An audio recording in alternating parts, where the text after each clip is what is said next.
Hello, everyone, and welcome to the Coaster Report. I hope you're all enjoying your evening. We've been off for quite a bit, but we're back now with some very unfortunate news. Last week, we saw the final day of operation for Six Flags America in Bowie, Maryland. The park officially closed its gates for the last time on November 2nd. Lots of enthusiasts were there to celebrate this park's lifetime, including getting some final rides on this park's coasters. Look, was the lineup otherworldly? No, of course not, but it's still unfortunate to see the park go. I personally was not able to make it, despite living within 4 hours of the park, so I'll just have to take others' word when it comes to the quality of some of these rides. I've heard mixed reviews when it comes to this park's lineup. Anyway, it was certainly a sad day. Why did this have to happen in the first place, though? I mean, it's not like this was the worst performing park in the chain. Why wouldn't a park like Frontier City or Great Escape get the axe?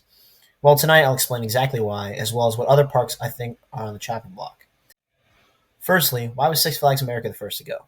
Why couldn't it have been a park less significant to the roller coaster community, like Frontier City or Great Escape? Hell, with the merger, why isn't Michigan's Adventure next to go?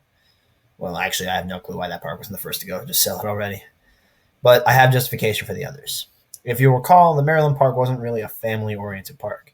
Sure, there were family rides, but Batwing, Joker's Jinx, wouldn't exactly say those are built for kids. Now, why am I talking about kids? Who gives a flying about those kids? Well, Six Flags to start. And it's not really the kids they care about, but their parents, in particular, their parents' money. Families tend to spend way more time and money in theme parks than adult and teen groups. Just ask any theme park simulation game. While Frontier City and Great Escape may suck roller coaster-wise, they're excellent at their jobs, family parks that rake in their expected amount of income. Six Flags America, on the other hand, is less family-focused, and the large thrill rides, combined with their mediocre quality, make some ridiculous running costs. Eventually, Six Flags made the executive decisions to sell the park. As far as I'm aware, while some of these rides may be relocated, the new owner of the park is not another theme park or amusement corporation. While this all seems in the negative, I do have some positives for you. We forgot to cover it, but a few weeks back, Salim Basul and Richard Zimmerman announced they will be stepping down from the executive board of Six Flags at the end of this year. While I don't have too much of an issue with Zimmerman, Salim Basul has been at the root of Six Flags' recent downfall, which was honestly likely the cause of the merger. Hopefully, this means we'll get fresher executives, ones who actually care about the parks and the rides they're operating rather than just money.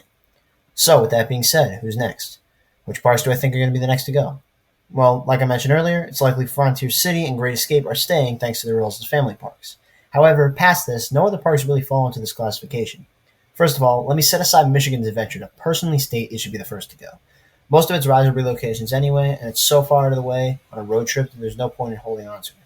If anything, sell to an independent buyer who can make the park feel more cared for. Other than that, though, there's lots of mid-sized regional parks I could see us losing in the near future. I'm talking about Darien Lake, La Ronde, Worlds of Fun, Valley Fair, Discovery Kingdom, Six Flags St. Louis. You get the idea. Considering the size that Six Flags America was, these parks are not too far off, and I could easily see them being next up. Actually, one park I didn't even mention is California's Great America. CGA was supposedly sold to a private company a few years back, meaning they can only operate until 2027 now. So whether you like it or not, this one's almost a definitive yes. Let's talk positives, though.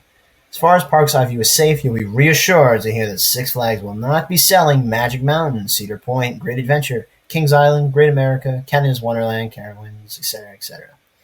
However, there are some more controversial items. Though I see it as highly unlikely, there is a very slim chance parks like Knott's, Fiesta Texas, Kings Dominion, and Six Flags Mexico will be sold. This leaves us with just 3 parks left. All these parks fall into the same category. To me, they are riding the line of whether or not they'll retain their titles as Six Flags parks. If you weren't able to figure it out yet, I'm talking about Six Flags New England, over Texas, and over Georgia. These parks differ from the others because they lie somewhere in between. I wouldn't quite crown them as small parks, but I also wouldn't say that they're the pride and joy of the chain. No, these parks are likely somewhere in the middle. Let's start with over Texas. I think this is the least likely park we'll see go. Even disregarding its history as the first ever Six Flags park and the namesake of the chain, a good amount of investment has been dropped here recently. Not only was Titan given a much-needed repaint, but we're also seeing a ridiculously record-breaking dive coaster coming here next year. I think it's safe to say that Over Texas is here to stay. The other two, though, I'm not quite as confident in. Both parks are very similar. They both have B&M loopers, hypercoasters of various varieties, classic woodies, and mid-scale RMC hybrids. However, there's one reason that I think New England will be the outlaster here. That, of course, would be its history. Six Flags New England is 97 years older than Over Georgia, something that really shows in its setting, architecture, and layout. However, as we constantly see with Cedar Point, preservation is something critical to theme parks and to this chain.